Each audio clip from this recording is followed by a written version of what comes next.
నమస్తే.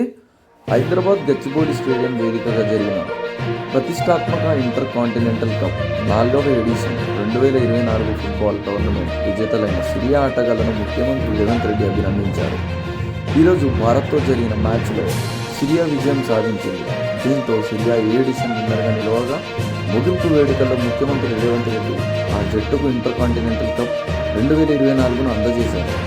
3 దేశాల మధ్య 3 మ్యాచ్లు రౌండ్ రాబిన్ ఫార్మాట్ జరిగిన ఈ ఫుట్బాల్ టోర్నీని ఈ నెల 3న ప్రారంభించిన ముఖ్యమంత్రి రేవంత్ రెడ్డి నేటి ముగింపు వేడుకల్లో ముఖ్య అతిథిగా పాల్గొని విజేతలను నిర్వాహకులను అభినందించారు. ఈ టోర్నమెంట్ నిర్వహించే అవకాశం హైదరాబాద్కు కల్పించినందుకు అఖిల భారత్ ఫుట్బాల్ సమాఖ్యకు కృతజ్ఞతలు తెలిపారు. హైదరాబాద్ను దేశ క్రీడా రాజధానిగా మార్చాలన్నదే తమ ప్రభుత్వ ప్రయత్నమని సీఎం తెలిపారు. ఈ టోర్నీని విజయవంతంగా నిర్వహించారంటూ క్రీడల సలహాదారు ఏపీ జితేందర్ రెడ్డి గారికి, Telangana sports authority chairman Shivasena Reddy గారికి పాటు ఇతర ముఖ్యులకు సీఎం గారు అభినందన తెలియజేశారు.